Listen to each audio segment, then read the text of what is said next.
Bom, chegou a parte de falar sobre as revoltas do período regencial, que são muito importantes, tá?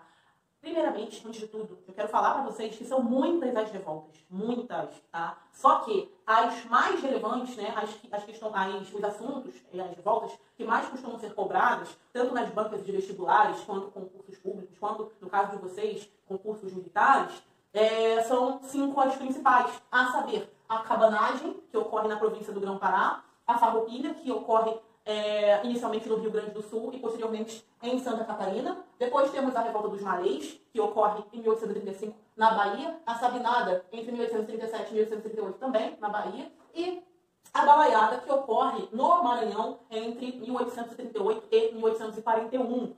Pessoal, vocês precisam entender o seguinte: existiam diferenças nos tratamentos relacionados aos envolvidos nas revoltas. Ué, professora, por que você está dizendo isso? Que tipo de diferença? Diferença no tratamento, pessoal. Sabe quando você faz alguma besteira, né, e é punido severamente, né, dependendo de quem você não é assim tão gravemente punido, né, se você tem principalmente, dinheiro. Então, isso aconteceu nessas revoltas do período regencial, tá? A primeira delas, a cabanagem, envolveu tanto latifundiários, mas principalmente pobres e miseráveis, tá? Esses pobres e miseráveis viviam em cabanas, tá? Em palafitas. Por isso, cabanagem, tá? Por favor, não confundam com cabanada. Pode cair isso no concurso de vocês, tá? E são revoltas diferentes em lugares diferentes. A cabanagem ocorre na província do Grão-Pará e a cabanada acontece entre Pernambuco e Alagoas entre os anos de 1832 e 1835. Basicamente é uma revolta entre liberais e conservadores, tá? Não confundam. A cabanagem, ela tem a grande característica de ter sido uma revolta extremamente violenta e sangrenta, com um desfecho terrível, tá? Os cabanos, eles conseguirão, né, tomar o poder lá na província do Grão-Pará, porém, né, muitos dos envolvidos na revolta, que era separatista, ou seja, eles desejavam se separar do restante do país, essa revolta começou a tomar áreas um pouco mais radicais, tá? E entre o tipo de radicalismo, qual era? A abolição da escravidão. Então, quando os latifundiários percebem, né, que esse tema estava sendo levado muito a sério, o que eles fazem? Eles saem pela tangente, vão embora, metem o pé da revolta, tá? E sobra repressão, tá? Fica a população mais pobre, mais desassistida, né? Justamente aqueles que estavam passando por grandes privações. E o que vai acontecer? Um verdadeiro massacre. Os historiadores calculam que nessa revolta, na cabanagem, morreram entre 30 e 40 mil pessoas. Só que muitos outros consideram que morreram muito mais. Calcula-se que a estimativa variou entre 40 e 100 mil pessoas. Quem matou esse tanto de gente? A Guarda Nacional, que tinha esse objetivo, foi criada para reprimir as revoltas. Lembrando que a Guarda Nacional foi criada enquanto o Diogo Feijó ainda era ministro da Justiça, em 1831, e vai permanecer no Estado brasileiro até 1922, ok? A próxima revolta, Farroupilha. Farroupilha acontece no Rio Grande do Sul e em Santa Catarina. E essa é uma revolta diferenciada. Por que ela vai ser diferenciada? Porque ela dura 10 anos. 10 anos, pessoal. 10 anos. Só para vocês saberem, o Rio Grande do Sul foi um país republicano e independente durante esses 10 anos. Ficou chocado? Pois é, uma república dentro de um império. E por que essa revolta durou 10 anos, pessoal? Vocês têm alguma desconfiança? Bom, eu vou dar uma pista. Quem estava envolvido na revolta eram os estancieiros gaúchos, os produtores de charque, que não eram pobres. Ou seja, eles tinham um grande poder aquisitivo. Eles tinham um prestígio lá no Rio Grande do Sul. E por que eles fizeram tal revolta? Porque eles estavam insatisfeitos com a concorrência do charque estrangeiro. O charque, que vinha da região platina, estava entrando mais barato no Brasil. E eles estavam sofrendo essa desleal concorrência. Porque se você pode comprar mais barato, por que você vai comprar mais caro? Só porque é brasileiro? Tô nem aí. Era o que as pessoas pensavam. E o charque era alimento de escravo, tá? Então, a maior parte dos brasileiros realmente comprava o charque que vinha de fora. Os estancieiros chegaram a reivindicar, né, preços mais justos naquela região, só que eles não foram atendidos. E, através do Ato Adicional de 1874, eles encontram o álibi perfeito para iniciarem a sua revolução. Quem são os líderes da Revolução Farroupilha? Os principais: Bento Gonçalves, Giuseppe Garibaldi e Davi Canabarro. Atenção para Bento Gonçalves e Giuseppe Garibaldi. Principalmente o Giuseppe Garibaldi, que ganha a alcunha de herói de dois mundos. Por que herói de dois mundos? Porque ele luta tanto pelo início da Revolução Farroupilha, lá no Rio Grande do Sul, quanto pela unificação italiana. Ele e a sua esposa, Anita Garibaldi, que também fica conhecida como a heroína de dois mundos, porque ela participou ativamente, tá? Então, Em resumo, né, a Revolução Farroupilha, ela inicia em 1835. Em 1839 é fundada a República de Piratini, ou a República de Juliana, tá? Essa região seria a região de Santa Catarina, ok? E muitos consideraram que essa revolução estava dada como perdida. Ou seja, o Rio Grande do Sul e Santa Catarina estavam, né, já dados como independentes, tá? Até que, em 1842, Luiz Alves Lima e Silva, já barão de Caxias, é eleito presidente da província do Rio Grande do Sul. E é o Caxias o grande responsável por negociar com os revoltosos. Isso mesmo, ele negocia. E quem acaba levando a melhor são os estancieiros gaúchos, que têm uma série de reivindicações aceitas. Como, por exemplo, os escravos que lutaram na Revolução Farroupilha, né, no Exército Farroupilha, ganham a alforria. Membros do Exército, que eram do Exército Farroupilha, passam a ser incorporados no Exército Brasileiro, né, exceto aqueles de alto escalão, tá? Também teremos a concorrência, né?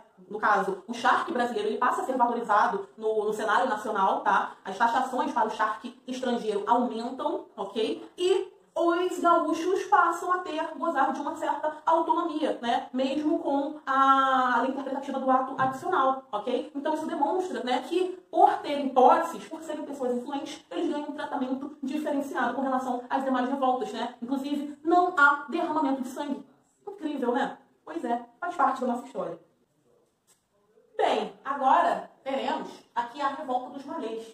Essa revolta, pessoal, ela será organizada por quem? Por nada mais, nada menos que escravos de origem muçulmana, tá? Então, esses escravos envolvidos na Revolta dos Malês eram muçulmanos, tá? A Revolta dos Malês, portanto, foi feita por escravos e não qualquer escravos, tá? Esses escravos muçulmanos, eles eram letrados, sabiam ler, sabiam escrever, sabiam se comunicar bem, até porque, né, no contexto do continente africano, a parte norte da África, ela tinha um melhor desenvolvimento, justamente por conta dessa influência islâmica. E qual era o objetivo dos malês, né, ou nagôs? Eles queriam fundar um califado islâmico na Bahia, tá? E o que seria esse califado islâmico? Bom, seria um Estado independente, tá? No qual esses escravos tomariam o poder e se inspiraram na Revolução Haitiana. O objetivo deles era matar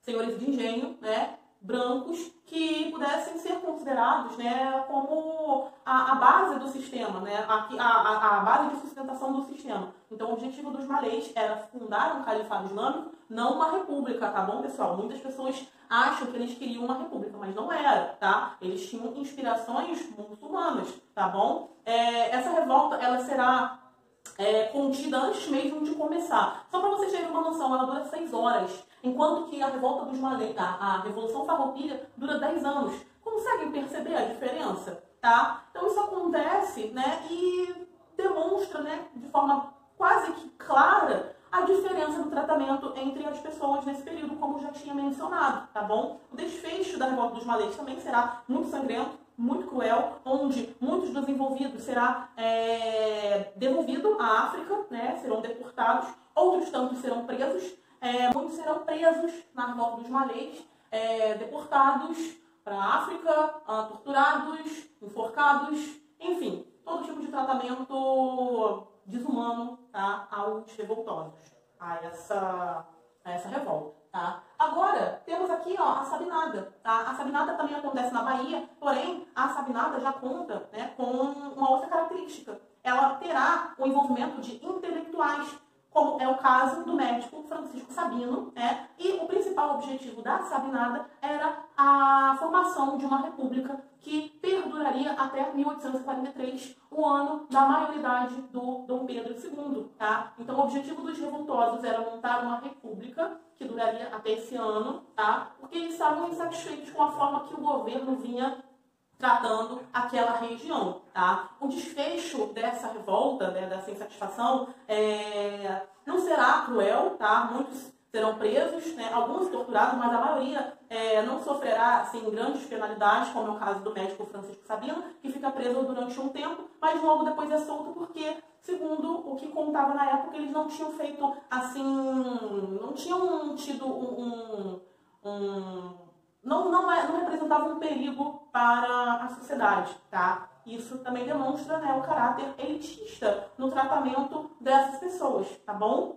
E por último, a balaiada. A balaiada é marcada por uma série de revoltas que acontecem na região do Maranhão e marca a disputa entre aqueles que eram mais pobres e a classe dos latifundiários, tá? Ambos desejavam uma mudança no governo local, tá? Só que as lideranças populares, né, como o Raimundo Gomes, o Cara Preta, o Manuel dos Anjos, que era fazedor de balaias, daí o nome de balaiada, e o negro Cosme Bento, eles desejavam uma mudança mais profunda, tá? Que visasse também a abolição da escravidão. Por outro lado, os latifundiários, apelidados de bem-te-vis, desejavam a manutenção do status quo, ou seja, a manutenção do status dominante em que eles continuassem lucrando principalmente com as exportações de algodão, tá? O desfecho dessa revolta é que a cidade de São Luís acaba sendo tomada, a região de Caxias também é tomada pelos revoltosos e Luiz Alves de Lima e Silva é escolhido para controlar a revolta, ou seja, para pacificar a revolta. E a pacificação nesses tipos de revolta não era assim pacífica, tá? Então muitos são chacinados, assassinados, tá? Estima-se que morreram entre 10 e 30 mil pessoas na região, tá? E, atenção, muito importante, é na balaiada que Luiz Alves de Lima e Silva ganha o título de Barão de Caxias, porque ele pacifica a região de Caxias, tá bom? E quando que ele ganha o título de duque? Bom, ele ganha o título de duque quando ele se envolve numa outra disputa, que no caso será a Guerra do Paraguai, já dentro do segundo reinado, onde ele se destaca pela campanha da Dezembrada, ok? Então, pessoal, essas foram as principais revoltas. Mandarei para vocês uma foto, né, com outras revoltas que aconteceram nesse período regencial, para vocês terem uma noção, tá? Qualquer dúvida que vocês tiverem, me perguntem. Podem perguntar tanto para mim quanto para o professor Marcão, tá? E não deixem de solucionar, né, os questionamentos que vocês tiverem, tá bom? Um beijo e até o próximo vídeo.